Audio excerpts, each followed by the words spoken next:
Hello students, I am Vishal Goyal. Data structure ਦੇ ਅੱਜ ਦੇ ਲੈਕਚਰ 'ਚ ਆਪਾਂ ਦੇਖਾਂਗੇ ਬਾਈਨਰੀ ਸਰਚ ਟਰੀ। ਇਸ ਤੋਂ ਪਹਿਲਾਂ ਦੇ ਲੈਕਚਰਸ 'ਚ ਆਪਾਂ ਦੇਖ ਚੁੱਕੇ ਹਾਂ ਕਿ ਟਰੀ ਕੀ ਹੁੰਦੀ ਹੈ ਅਤੇ ਬਾਈਨਰੀ ਟਰੀ ਕੀ ਹੁੰਦਾ ਹੈ ਅਤੇ ਉਹਨੂੰ ਕਿਵੇਂ ਟਰਾਵਰਸ ਕਰ ਸਕਦੇ ਹਾਂ।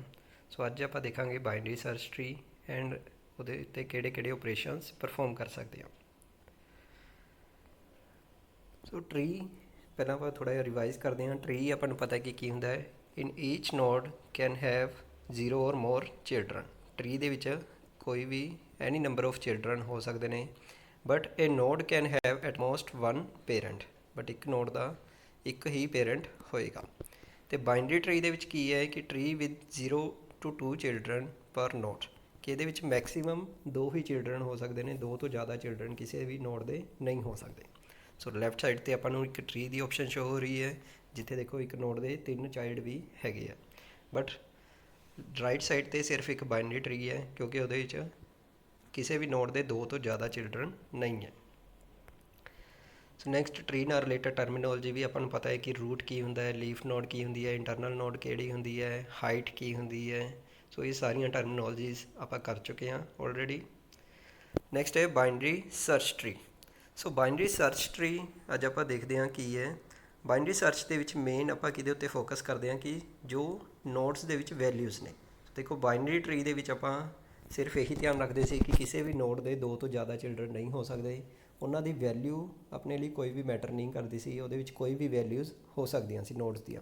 ਬਟ ਬਾਈਨਰੀ ਸਰਚ ਟਰੀ ਦੇ ਵਿੱਚ ਕੀ ਪ੍ਰੋਪਰਟੀ ਕੀ ਹੈ ਕਿ ਵੈਲਿਊ ਐਟ ਦੀ ਨੋਡ। ਸੋ ਇਹਦੇ ਵਿੱਚ ਨੋਡ ਦੀ ਵੈਲਿਊ ਬਹੁਤ ਇੰਪੋਰਟੈਂਟ ਹੈ। ਸੋ ਦੀ ਸਮੋਲਰ ਵੈਲਿਊਜ਼ ਇਨ ਲੈਫਟ ਸਬ ਟਰੀ, ਜਿੰਨੀਆਂ ਵੀ ਸਪੋਜ਼ ਆਪਣੇ ਕੋਲ ਕੋਈ ਰੂਟ ਹੈ ਤਾਂ ਰੂਟ ਤੋਂ ਜਿੰਨੀਆਂ ਵੀ ਛੋਟੀਆਂ ਵੈਲਿਊਜ਼ ਹੋਣਗੀਆਂ, ਸਮੋਲਰ ਵੈਲਿਊਜ਼ ਹੋਣਗੀਆਂ, ਉਹ ਉਹਦੇ ਲੈਫਟ 'ਤੇ ਆਉਣਗੀਆਂ, ਅਤੇ ਰੂਟ ਤੋਂ ਜਿੰਨੀਆਂ ਵੀ ਵੱਡੀਆਂ ਵੈਲਿਊਜ਼ ਹੋਣਗੀਆਂ, ਲਾਰਜਰ ਵੈਲਿਊਜ਼ ਹੋਣਗੀਆਂ, ਉਹਦੇ ਰਾਈਟ 'ਤੇ ਆਉਣਗੀਆਂ। ਸੋ ਸਪੋਜ਼ ਆਪਣੇ ਕੋਲ ਕੋਈ ਇੱਕ ਟਰੀ ਹੈ, ਅਗਰ ਕੋਈ ਵੀ ਇੱਦਾਂ ਦਾ ਇੱਕ ਟਰੀ ਹੈ ਜਿੱਥੇ ਵਾਈ ਲੈਫਟ ਸਬ ਟਰੀ ਹੈ, ਜ਼ੈਡ ਰਾਈਟ ਸਬ ਟਰੀ ਹੈ ਐਂਡ ਐਕਸ ਉਹਦਾ ਰੂਟ ਹੈ, ਤਾਂ ਐਕਸ ਜਿਹੜਾ ਰੂਟ ਹੈ ਉਹ ਹਮੇਸ਼ਾ ਵਾਈ ਤੋਂ ਜ਼ਿਆਦਾ ਹੋਏਗਾ ਅਤੇ ਐਕਸ ਜਿਹੜਾ ਰੂਟ ਹੈ ਉਹ ਜ਼ੈਡ ਤੋਂ ਹਮੇਸ਼ਾ ਘੱਟ ਹੋਏਗਾ। ਮਤਲਬ ਰੂਟ ਹਮੇਸ਼ਾ ਆਪਣੇ ਲੈਫਟ ਤੋਂ ਜ਼ਿਆਦਾ ਹੋਏਗਾ ਅਤੇ ਰਾਈਟ ਤੋਂ ਘੱਟ ਹੋਏਗਾ। ਸੋ ਸਪੋਜ਼ ਆਪਣੇ ਕੋਲ ਕੁਛ ਐਗਜ਼ਾਮਪਲਸ ਨੇ। ਦੇਖੋ ਲੈਫਟ ਸਾਈਡ 'ਤੇ ਦੋ ਆਪਾਂ ਨੂੰ ਬਾਈਨਰੀ ਸਰਚ ਟਰੀਜ਼ ਦੀਆਂ ਐਗਜ਼ਾਮਪਲਸ ਦਿੱਤੀਆਂ ਹੋਈਆਂ ਨੇ, ਜਿਵੇਂ ਕਿ 10 ਦੇ ਲੈਫਟ 'ਤੇ ਫਿਰ 5 ਆ ਗਿਆ, ਫਿਰ 5 ਦੇ ਲੈਫਟ 'ਤੇ 2 ਆ ਗਿਆ ਕਿਉਂਕਿ ਉਹ ਤੋਂ ਸਮੋਲਰ ਨੇ। ਦੈਨ 10 ਦੇ ਰਾਈਟ 'ਤੇ 30 ਆ ਗਿਆ ਕਿਉਂਕਿ 10 ਤੋਂ ਜ਼ਿਆਦਾ ਹੈ। ਦੈਨ 30 ਦੇ ਲੈਫਟ 'ਤੇ 25 ਆ ਗਿਆ ਕਿਉਂਕਿ ਉਹ 30 ਤੋਂ ਘੱਟ ਹੈ। ਦੈਨ 30 ਦੇ ਰਾਈਟ 'ਤੇ 45 ਆ ਗਿਆ ਕਿਉਂਕਿ ਉਹ 30 ਤੋਂ ਜ਼ਿਆਦਾ ਹੈ। ਇਸੇ ਤਰੀਕੇ ਨਾਲ ਸੈਕਿੰਡ ਟਰੀ ਦੇ ਵਿੱਚ ਵੀ ਹੈ। ਬਟ ਜਿਹੜਾ ਥਰਡ ਸਭ ਤੋਂ ਰਾਈਟ 'ਤੇ ਸ਼ੋ ਹੋ ਰਿਹਾ ਉਹ ਇੱਕ ਬਾਈਨਰੀ ਸਰਚ ਟਰੀ ਨਹੀਂ ਹੈ। ਕਿਉਂ? ਕਿਉਂਕਿ ਉਹਦੇ 'ਚ ਦੇਖੋ ਆਪਾਂ ਨੂੰ ਜਿਹੜਾ 25 ਹੈ ਉਹ 5 ਤੋਂ ਤਾਂ ਵੱਡਾ ਹੈ ਬਟ 10 ਤੋਂ ਛੋਟਾ ਨਹੀਂ ਹੈ, ਕਿਉਂਕਿ ਉਹਦੇ 10 ਦੇ ਲੈਫਟ ਸਬ ਟਰੀ 'ਚ ਆ ਰਹੇ ਹੈ। ਇਸ ਕਰਕੇ ਇੱਕ ਬਾਈਨਰੀ ਸਰਚ ਟਰੀ ਨਹੀਂ ਹੋ ਸਕਦਾ। ਇਸੇ ਤਰੀਕੇ ਨਾਲ 30 ਵੀ ਹੈ ਜਿਹੜਾ ਉਹ 45 ਦੇ ਰਾਈਟ 'ਤੇ ਨਹੀਂ ਜਾ ਸਕਦਾ। 30 ਹੈ ਜਿਹੜਾ ਉਹ 45 ਦੇ ਲੈਫਟ 'ਤੇ ਹੋਣਾ ਚਾਹੀਦਾ ਸੀ। So difference between binary tree and binary search tree. तो बाइनरी ट्री की है? Binary tree simply is a tree in which each node can have at most 2 children. So binary tree ਦੇ ਵਿੱਚ ਸਿਰਫ ਆਪਾਂ ਇਹੀ ਧਿਆਨ ਰੱਖਦੇ ਹਾਂ ਕਿਸੇ ਵੀ ਨੋਡ ਦੇ 2 ਤੋਂ ਜ਼ਿਆਦਾ ਚਿਲਡਰਨ ਨਹੀਂ ਹੋ ਸਕਦੇ ਅਤੇ ਉਹਨਾਂ ਦੀਆਂ ਵੈਲਿਊਜ਼ ਕੁਛ ਵੀ ਹੋ ਸਕਦੀਆਂ ਨੇ। But binary search tree is a binary tree in which the nodes are assigned values with the following restriction. ਇਹਦੇ ਵਿੱਚ ਵੈਲਿਊਜ਼ ਹੋਣਗੀਆਂ ਜਿਹੜੀਆਂ ਨੋਡਸ ਦੀਆਂ, ਉਹਨਾਂ ਉੱਤੇ ਕੁਛ ਰਿਸਟ੍ਰਿਕਸ਼ਨਸ ਹੁੰਦੀਆਂ ਨੇ, ਲਾਈਕ ਨੋ ਡੁਪਲੀਕੇਟ ਵੈਲਿਊਜ਼। ਇਸ 'ਚ ਕੋਈ ਵੀ 2 ਨੋਡਸ ਦੀ ਇੱਕ ਸੇਮ ਵੈਲਿਊ ਨਹੀਂ ਹੋ ਸਕਦੀ। Then the left sub tree of A node can only have values less than the node. ਅਗਰ ਕੋਈ ਵੀ ਨੋਡ ਦੇਖੀਏ ਤਾਂ ਉਹਦੇ ਜਿਹੜਾ ਲੈਫਟ ਸਬ ਟਰੀ ਹੋਏਗਾ ਉਹਦੇ ਵਿੱਚ ਜਿੰਨੀਆਂ ਵੀ ਵੈਲਿਊਜ਼ ਨੇ ਉਹ ਤੋਂ ਲੈਸ ਹੋਣਗੀਆਂ। ਇਸੇ ਤਰੀਕੇ ਨਾਲ ਦੀ right sub tree of A node can only have values greater then the node. ਜਿਹੜਾ ਰਾਈਟ ਸਬ ਟਰੀ ਹੋਏਗਾ ਉਹਦੇ ਵਿੱਚ ਜਿੰਨੀਆਂ ਵੀ ਵੈਲਿਊਜ਼ ਹੋਣਗੀਆਂ ਉਹ ਨੋਡ ਤੋਂ ਗ੍ਰੇਟਰ ਹੋਣਗੀਆਂ। ਸੋ ਇਸੇ ਤਰੀਕੇ ਨਾਲ ਜੋ ਇਹਦਾ ਲੈਫਟ ਸਬ ਟਰੀ ਹੋਏਗਾ ਉਹ ਵੀ ਆਪਣੇ ਆਪ 'ਚ ਇੱਕ ਬਾਈਨਰੀ ਸਰਚ ਟਰੀ ਹੈ ਅਤੇ ਰਾਈਟ ਸਬ ਟਰੀ ਵੀ ਆਪਣੇ ਆਪ 'ਚ ਇੱਕ ਬਾਈਨਰੀ ਸਰਚ ਟਰੀ ਹੈ। ਮਤਲਬ ਉਹਨਾਂ ਦੀਆਂ ਹਰ ਇੱਕ ਨੋਡ ਦੇ ਉੱਤੇ ਜਿਹੜੀਆਂ ਇਹ ਰਿਸਟ੍ਰਿਕਸ਼ਨਸ ਨੇ ਅਪਲਾਈ ਹੋਣਗੀਆਂ। ਮਤਲਬ ਕਿਸੇ ਵੀ ਨੋਡ ਤੋਂ ਅਗਰ ਆਪਾਂ ਦੇਖਾਂਗੇ ਤਾਂ ਉਹਦੇ ਲੈਫਟ 'ਤੇ ਉਹ ਤੋਂ ਵੈਲਿਊਜ਼ ਜਿਹੜੀਆਂ ਹੋਣਗੀਆਂ ਲੈਸ ਹੋਣਗੀਆਂ, ਜਿਹੜੀਆਂ ਰਾਈਟ 'ਤੇ ਹੋਣਗੀਆਂ ਜਿਹੜੀਆਂ ਵੈਲਿਊਜ਼ ਉਹ ਗ੍ਰੇਟਰ ਹੋਣਗੀਆਂ। ਸੋ ਬੇਸਿਕ ਓਪਰੇਸ਼ਨਸ ਕਿਹੜੇ ਨੇ ਜਿਹੜੇ ਆਪਾਂ ਬਾਈਨਰੀ ਸਰਚ ਟਰੀ ਦੇ ਉੱਤੇ ਪਰਫੋਰਮ ਕਰ ਸਕਦੇ ਹਾਂ? That are traversing, searching, insertion and deletion. Traversing ਜਿਹੜੀ ਆਪਰੇਸ਼ਨ ਹੈ ਉਹ ਸੇਮ ਐਜ਼ ਬਾਈਨਰੀ ਟਰੀ ਹੀ ਹੋਏਗੀ ਜੋ ਆਪਾਂ ਲਾਸਟ ਲੈਕਚਰ 'ਚ ਕਰਕੇ ਹਟੇ ਹਾਂ। ਅਗਰ ਤੁਸੀਂ ਉਹ ਲੈਕਚਰ ਨਹੀਂ ਦੇਖਿਆ ਤਾਂ ਪਹਿਲਾਂ ਉਹ ਲੈਕਚਰਸ ਦੇਖ ਲਓ ਚੰਗੀ ਤਰ੍ਹਾਂ। ਸੋ ਬਾਈਨਰੀ ਸਰਚ ਟਰੀ ਦੀ ਟਰਾਵਰਸਲ ਦੇ ਵਿੱਚ ਵੀ ਸੇਮ ਉਸੇ ਤਰ੍ਹਾਂ 3 ਮੈਥਡ ਆਪਾਂ ਫੋਲੋ ਕਰਾਂਗੇ, pre order, in order and post order. ਅਤੇ ਕਿਹੜਾ ਫੋਰਥ ਮੈਥਡ ਹੈ that is level order. So pre order ਦੇ ਵਿੱਚ ਆਪਾਂ ਨੂੰ ਪਤਾ ਹੈ ਕਿ ਪਹਿਲਾਂ ਰੂਟ ਆਉਂਦਾ ਹੈ, ਫਿਰ ਲੈਫਟ ਐਂਡ ਦੈਨ ਰਾਈਟ। ਅਗਰ ਆਪਣੇ ਕੋਲ ਕੋਈ ਇੱਦਾਂ ਦਾ ਟਰੀ ਹੈ ਤਾਂ ਉਹਦੇ ਜਿਹੜੇ ਪ੍ਰੀ ਆਰਡਰ ਟਰਾਵਰਸਿੰਗ ਅਗਰ ਇਹਨੂੰ ਕਰੀਏ ਤਾਂ ਆਨਸਰ ਆਏਗਾ ਆਪਣੇ ਕੋਲ 23, ਦੈਨ 18, 12, 20, 44, 35 ਐਂਡ 52। ਦੈਨ ਅਗਰ ਕੋਈ ਪੋਸਟ ਆਰਡਰ ਦੇ ਵਿੱਚ ਆਪਾਂ ਨੂੰ ਪਤਾ ਹੈ ਕਿ ਰੂਟ ਸਭ ਤੋਂ ਲਾਸਟ ਆਪਾਂ ਵਿਜ਼ਿਟ ਕਰਦੇ ਹਾਂ।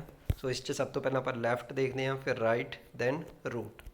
ਸੋ ਇਹਦੇ ਵਿੱਚ ਜਿਹੜੀਆਂ ਵੈਲਿਊਜ਼ ਨੇ ਉਹਨਾਂ ਦਾ ਆਰਡਰ ਇਹ ਹੋਏਗਾ 12, 20, 18, 35, 52, 44 ਐਂਡ 23। ਸੋ 23 ਜਿਹੜਾ ਰੂਟ ਹੈ ਉਹ ਸਭ ਤੋਂ ਲਾਸਟ ਦੇ ਵਿੱਚ ਆ ਰਿਹਾ ਹੈ। Then in order traversal, in order ਦੇ ਵਿੱਚ ਆਪਾਂ ਰੂਟ ਨੂੰ ਸੈਂਟਰ 'ਚ ਲੈਂਦੇ ਹਾਂ। ਸੋ ਇਸ 'ਚ ਪਹਿਲਾਂ ਲੈਫਟ ਆਉਂਦਾ ਹੈ, ਫਿਰ ਰੂਟ, ਦੈਨ ਰਾਈਟ। ਸੋ ਇੱਥੇ ਜਿਹੜਾ ਵੈਲਿਊਜ਼ ਨੇ ਉਹ ਟਰਾਵਰਸ ਹੋਣਗੀਆਂ ਇਨ order 12, 18, 20, 23, 35, 44 and 52। So binary search tree ਦੇ ਵਿੱਚ ਇੱਕ ਆਪਾਂ ਨੂੰ ਐਡਵਾਂਟੇਜ ਮਿਲਦੀ ਹੈ ਕਿ ਜਦੋਂ ਆਪਾਂ ਇਹਨੂੰ ਇਨ ਆਰਡਰ ਦੇ ਵਿੱਚ ਟਰਾਵਰਸ ਕਰਦੇ ਹਾਂ ਤਾਂ ਜਿਹੜੀਆਂ ਵੈਲਿਊਜ਼ ਨੇ ਉਹ ਆਟੋਮੈਟਿਕਲੀ ਅਸੈਂਡਿੰਗ ਆਰਡਰ ਦੇ ਵਿੱਚ ਆਪਾਂ ਨੂੰ ਰਿਟਰੀਵ ਹੋ ਜਾਂਦੀਆਂ ਨੇ। ਸੋ ਜਿਹੜੀਆਂ ਵੀ ਵੈਲਿਊਜ਼ ਨੇ ਉਹ ਹਮੇਸ਼ਾ ਇੱਕ ਸੀਕੁਐਂਸ ਦੇ ਵਿੱਚ ਆ ਜਾਂਦੀਆਂ ਨੇ, ਦੈਟ ਇਜ਼ ਅਸੈਂਡਿੰਗ ਆਰਡਰ ਦੇ ਵਿੱਚ। ਸੋ ਜਿੰਨੀਆਂ ਵੀ ਵੈਲਿਊਜ਼ ਨੇ ਦੇਖੋ ਇਹ ਹਮੇਸ਼ਾ ਅਸੈਂਡਿੰਗ ਆਰਡਰ ਦੇ ਵਿੱਚ ਹੋਣਗੀਆਂ ਜਦੋਂ ਆਪਾਂ ਇਹਨੂੰ ਇਨ ਆਰਡਰ ਦੇ ਵਿੱਚ ਟਰਾਵਰਸ ਕਰਾਂਗੇ। ਸੋ ਨੈਕਸਟ ਹੈ ਕਿ ਬਾਈਨਰੀ ਟਰੀ ਦੇ ਵਿੱਚ ਕੋਈ ਵੀ ਵੈਲਿਊ ਕਿਵੇਂ ਇਨਸਰਟ ਕਰਨੀ ਹੈ। ਸੋ 1 ਬਾਈ 1 ਆਪਾਂ ਦੇਖਾਂਗੇ ਕਿ ਵੈਲਿਊਜ਼ ਕਿਵੇਂ ਇਨਸਰਟ ਕਰ ਸਕਦੇ ਹਾਂ। ਸੋ ਮੇਨਲੀ ਇਹਦੇ ਵਿੱਚ ਇਹ ਧਿਆਨ ਰੱਖਣਾ ਹੈ ਕਿ ਜਦੋਂ ਵੀ ਕੋਈ ਵੈਲਿਊ ਇਨਸਰਟ ਹੁੰਦੀ ਹੈ ਉਹ ਹਮੇਸ਼ਾ ਲੀਫ ਦੇ ਉੱਤੇ ਇਨਸਰਟ ਹੋਏਗੀ। ਇਨ ਬਿਟਵੀਨ ਕਦੇ ਵੀ ਬਾਈਨਰੀ ਟਰੀ ਦੇ ਵਿੱਚ ਆਪਾਂ ਇਨਸਰਸ਼ਨ ਨਹੀਂ ਕਰਦੇ, ਹਮੇਸ਼ਾ ਆਪਾਂ ਲੀਫ ਦੇ ਉੱਤੇ ਇਨਸਰਟ ਕਰਦੇ ਹਾਂ। ਸੋ ਜਿਵੇਂ ਕਿ ਸਪੋਜ਼ ਆਪਣੇ ਕੋਲ ਇੱਕ ਆਰਡਰ ਦਿੱਤਾ ਹੋਇਆ ਹੈ ਕਿ ਪਹਿਲਾਂ ਆਪਾਂ 1 ਇਨਸਰਟ ਕਰਨਾ ਹੈ, ਫਿਰ 10 ਇਨਸਰਟ ਕਰਨਾ ਹੈ, ਦੈਨ 8 ਇਨਸਰਟ ਕਰਨਾ ਹੈ, ਦੈਨ 4 ਇਨਸਰਟ ਕਰਨਾ ਹੈ, 6, 3, 2 ਐਂਡ 5। ਸੋ 1 ਬਾਈ 1 ਆਪਾਂ ਇਹਨਾਂ ਨੂੰ ਇਨਸਰਟ ਕਰਾਂਗੇ। ਸੋ ਦੇਖਾਂਗੇ ਕਿਵੇਂ ਹੁੰਦਾ ਹੈ। ਸਭ ਤੋਂ ਪਹਿਲਾਂ 1 ਹੈ, ਫਿਲਹਾਲ ਆਪਣੇ ਕੋਲ ਟਰੀ 'ਚ ਕੋਈ ਵੀ ਨੋਡ ਨਹੀਂ ਹੈ। ਸੋ 1 ਕੀ ਬਣ ਜਾਏਗਾ, ਰੂਟ ਬਣ ਜਾਏਗਾ। ਸੋ 1 ਰੂਟ ਆ ਗਿਆ। ਦੈਨ 10 ਹੁਣ ਜਿਹੜੀ ਵੈਲਿਊ ਹੈ ਉਹ 1 ਦੇ ਜਾਂ ਤਾਂ ਲੈਫਟ 'ਤੇ ਆਏਗੀ ਜਾਂ ਰਾਈਟ 'ਤੇ ਆਏਗੀ। ਸੋ ਆਪਾਂ ਨੂੰ ਪਤਾ ਹੈ ਕਿ 10 ਅਗਰ 1 ਤੋਂ ਗ੍ਰੇਟਰ ਦੈਨ ਹੈ ਤਾਂ 10 1 ਦੇ ਕਿੱਥੇ ਆਉਣਾ ਚਾਹੀਦਾ ਹੈ, ਰਾਈਟ ਦੇ ਉੱਤੇ ਆਉਣਾ ਚਾਹੀਦਾ ਹੈ। ਸੋ 10 ਆ ਗਿਆ 1 ਦੇ ਰਾਈਟ 'ਤੇ।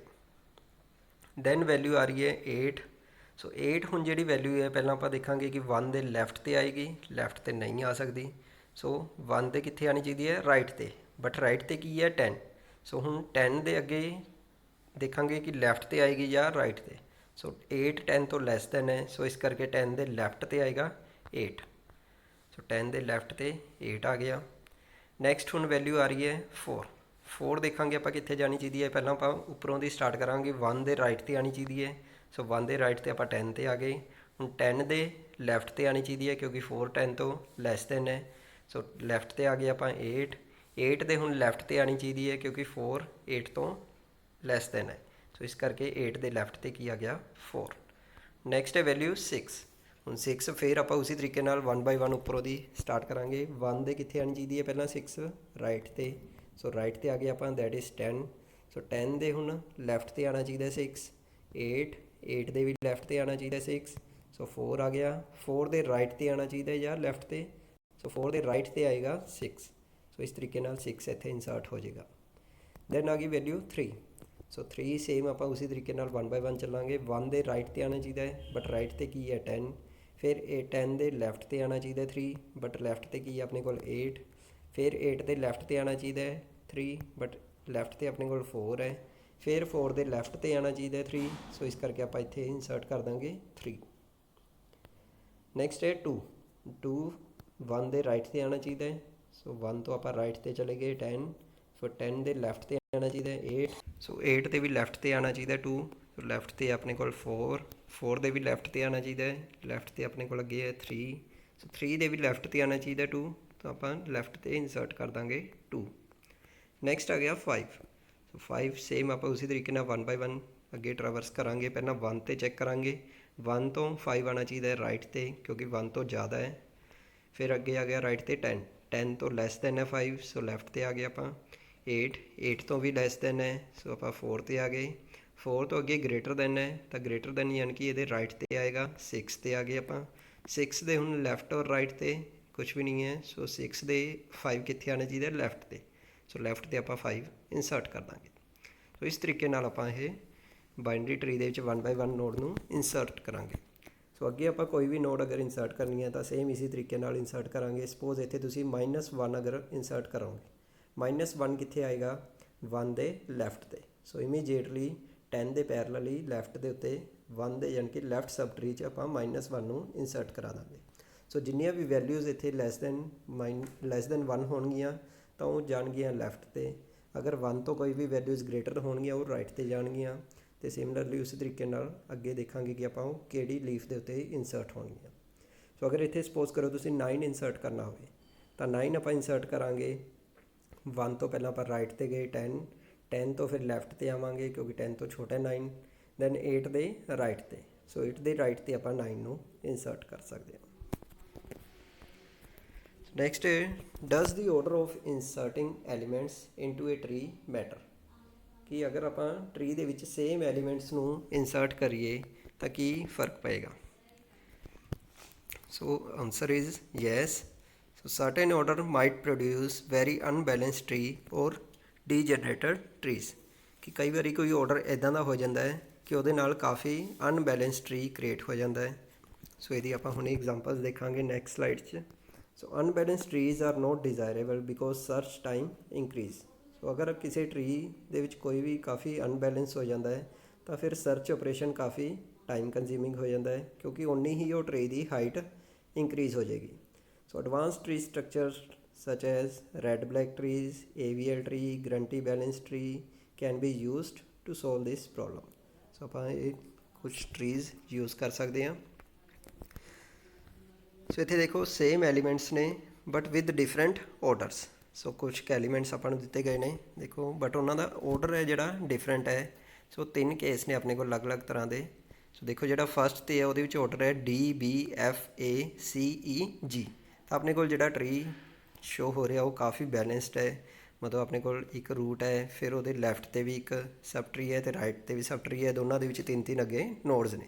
ਸੋ ਕਾਫੀ ਬੈਲੈਂਸਡ ਟਰੀ ਸ਼ੋ ਹੋ ਰਿਹਾ ਆਪਾਂ ਨੂੰ। ਦੈਨ ਜੋ ਸੈਕਿੰਡ ਬੀ ਆਪਸ਼ਨ ਹੈ ਉਹਦੇ ਵਿੱਚ ਆਪਣੇ ਕੋਲ ਆਰਡਰ ਹੈ BADCGFE, ਤਾਂ ਉੱਥੇ ਜਿਹੜਾ ਆਰਡਰ ਕ੍ਰੀਏਟ ਹੋ ਰਿਹਾ ਤਾਂ ਉਹ ਥੋੜ੍ਹਾ ਜਿਹਾ ਅਨਬੈਲੈਂਸਡ ਹੈ। ਦੈਨ 3 ਦੇ ਉੱਤੇ ਯਾਨੀ ਕਿ ਸੀ ਆਪਸ਼ਨ ਦੇ ਵਿੱਚ ਜੋ ਆਪਣੇ ਕੋਲ ਆਰਡਰ ਹੈ ਉਹ ਹੈ ABCDEFG। ਹੁਣ ਦੇਖੋ A ਸਭ ਤੋਂ ਪਹਿਲਾਂ ਰੂਟ ਬਣ ਗਿਆ, ਦੈਨ B ਉਸ ਤੋਂ ਵੱਡਾ ਹੈ ਸੋ B ਉਹਦੇ ਰਾਈਟ 'ਤੇ ਹੋ ਗਿਆ, ਫਿਰ C ਉਸ ਤੋਂ ਵੱਡਾ ਹੈ ਉਹ ਫਿਰ B ਦੇ ਰਾਈਟ 'ਤੇ ਆ ਗਿਆ, ਫਿਰ D ਉਸ ਤੋਂ ਵੱਡਾ ਹੈ ਤਾਂ ਉਹ C ਦੇ ਰਾਈਟ 'ਤੇ ਆ ਗਿਆ, ਫਿਰ E ਉਸ ਤੋਂ ਵੱਡਾ ਹੈ ਤਾਂ ਉਹ D ਦੇ ਰਾਈਟ 'ਤੇ ਆ ਗਿਆ, ਫਿਰ F ਉਸ ਤੋਂ ਵੱਡਾ ਹੈ ਤਾਂ ਉਹ G ਐਂਡ ਸੋ ਔਨ। ਸੋ ਇਸ ਤਰੀਕੇ ਨਾਲ ਇਹ ਜਿਹੜਾ ਟਰੀ ਹੈ ਕਾਫੀ ਇੱਕ ਅਨਬੈਲੈਂਸਡ ਟਰੀ ਕ੍ਰੀਏਟ ਹੋ ਰਿਹਾ ਹੈ। ਸੋ ਇਸ ਕਰਕੇ ਆਪਾਂ ਕਹਿ ਸਕਦੇ ਹਾਂ ਕਿ ਅਗਰ ਟਰੀ ਦੇ ਵਿੱਚ ਇਨਸਰਸ਼ਨ ਦਾ ਆਰਡਰ ਡਿਫਰੈਂਟ ਹੋਵੇ ਤਾਂ ਡਿਫਰੈਂਟ ਟਰੀ ਕ੍ਰੀਏਟ ਹੋਏਗਾ। ਸੋ ਇਸ ਕਰਕੇ ਆਰਡਰ ਕਾਫੀ ਮੈਟਰ ਕਰਦਾ। ਨੈਕਸਟ ਹੈ ਕਿ ਬਾਈਨਰੀ ਟਰੀ ਦੇ ਵਿੱਚ ਆਪਾਂ ਕੋਈ ਵੀ ਐਲੀਮੈਂਟ ਨੂੰ ਕਿਵੇਂ ਡਿਲੀਟ ਕਰ ਸਕਦੇ ਹਾਂ। ਉਹਦੇ ਲਈ ਆਪਣੇ ਕੋਲ ਅਲੱਗ-ਅਲੱਗ ਕੇਸ ਬਣਦੇ ਨੇ ਕਿ ਆਪਣੇ ਕੋਲ 3 ਤਰ੍ਹਾਂ ਦੇ ਕੇਸ ਹੋ ਸਕਦੇ ਹੈ। ਤਾਂ ਉਹ 3 ਕੇਸ ਹੋਣਗੇ। Case 1 if the node is a leaf node, ਕਿ ਅਗਰ ਜਿਹੜੀ ਨੋਡ ਆਪਾਂ ਡਿਲੀਟ ਕਰਨੀ ਆ ਉਹ ਅਗਰ ਲੀਫ ਨੋਡ ਹੈ ਯਾਨੀ ਕਿ ਸਭ ਤੋਂ ਲਾਸਟ 'ਤੇ ਅਗਰ ਉਹ, ਦੈਨ ਡਿਲੀਟ ਇਮੀਡੀਏਟਲੀ। ਫਿਰ ਆਪਾਂ ਨੂੰ ਕੁਛ ਵੀ ਐਕਸਟਰਾ ਕਰਨ ਦੀ ਲੋੜ ਨਹੀਂ ਹੈ ਕਿ ਆਪਾਂ ਉਹਨੂੰ ਸਿੰਪਲੀ ਡਿਲੀਟ ਕਰ ਸਕਦੇ ਹਾਂ। ਸੈਕਿੰਡ ਕੇਸ ਹੋਏਗਾ if the node has 1 child, ਚਾਹੇ ਉਹ ਲੈਫਟ ਚਾਈਲਡ ਹੋਵੇ ਚਾਹੇ ਉਹ ਰਾਈਟ ਚਾਈਲਡ ਹੋਵੇ but only 1 child, then simply ਆਪਾਂ ਨੇ ਕੀ ਕਰਨਾ ਉਹ ਨੋਡ ਨੂੰ ਡਿਲੀਟ ਕਰਕੇ ਉਹਦੇ ਪੇਰੈਂਟ ਨੂੰ ਉਹਦੇ ਲੈਫਟ ਔਰ ਜਿਹੜਾ ਰਾਈਟ 'ਤੇ ਇੱਕ ਸਿੰਗਲ ਚਾਈਲਡ ਹੈ ਉਹਦੇ ਨਾਲ ਅਟੈਚ ਕਰ ਦਾਂਗੇ।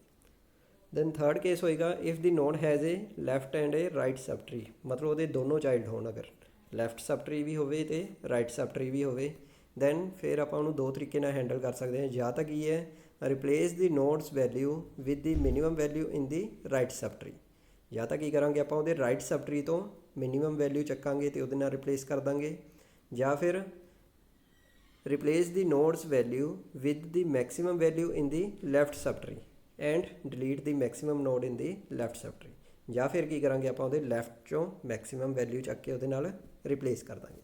ਸੋ ਦੋਨਾਂ 'ਚੋਂ ਕੋਈ ਵੀ ਮੈਥਡ ਆਪਾਂ ਯੂਜ਼ ਕਰ ਸਕਦੇ ਹਾਂ, ਉਹ ਆਪਣੀ ਚੋਇਸ 'ਤੇ ਡਿਪੈਂਡ ਕਰਦਾ।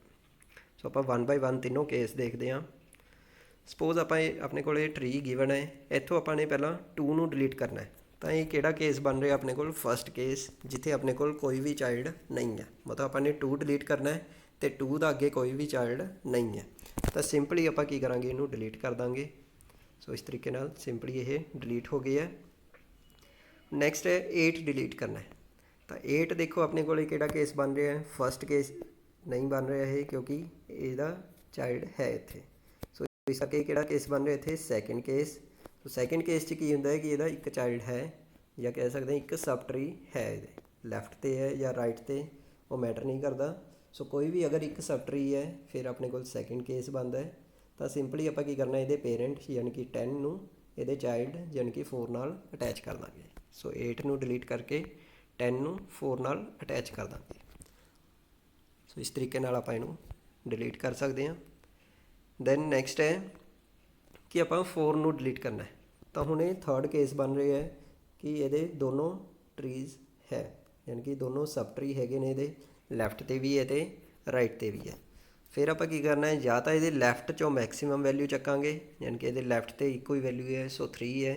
3 ਨੂੰ ਆਪਾਂ ਇਹਦੇ ਨਾਲ ਰਿਪਲੇਸ ਕਰ ਸਕਦੇ ਹਾਂ, ਜਾਂ ਫਿਰ ਇਹਦੇ ਰਾਈਟ ਤੋਂ ਮਿਨੀਮਮ ਵੈਲਿਊ, ਯਾਨੀ ਕਿ ਇਹਦੇ ਰਾਈਟ 'ਤੇ ਜਾਵਾਂਗੇ। ਰਾਈਟ ਸਬ ਟਰੀ 'ਚ ਮਿਨੀਮਮ ਵੈਲਿਊ ਕੀ ਹੈ? 5।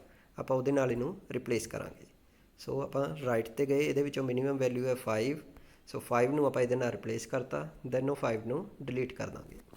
ਸੋ ਇਸ ਤਰੀਕੇ ਨਾਲ ਆਪਾਂ ਇਹ ਟਰੀ ਨੂੰ ਡਿਲੀਟ ਕਰ ਸਕਦੇ ਹਾਂ। ਇਹਦੇ ਵਿੱਚੋਂ ਇੱਕ ਐਲੀਮੈਂਟ ਜਿਹੜਾ 4 ਹੈ ਉਹ ਡਿਲੀਟ ਹੋ ਚੁੱਕਿਆ ਹੈ, ਅਤੇ ਉੱਥੇ ਆਪਾਂ 4 ਦੀ ਜਗ੍ਹਾ 'ਤੇ ਕਿਹਨੂੰ ਇਨਸਰਟ ਕੀਤਾ ਹੈ, ਜਿਹੜਾ ਉਹਦਾ ਰਾਈਟ 'ਤੇ minimum value C, that is 5।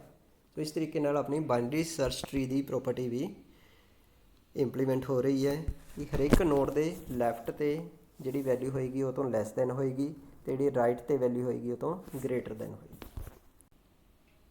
So I hope ਕਿ ਬਾਈਨਰੀ ਸਰਚ ਟਰੀ ਦੇ ਡੈਫੀਨੇਸ਼ਨ ਐਂਡ ਇਹਦੇ ਓਪਰੇਸ਼ਨਸ ਤੁਹਾਨੂੰ ਚੰਗੀ ਤਰ੍ਹਾਂ ਸਮਝ ਆ ਗਏ ਹੋਣਗੇ। Thank you.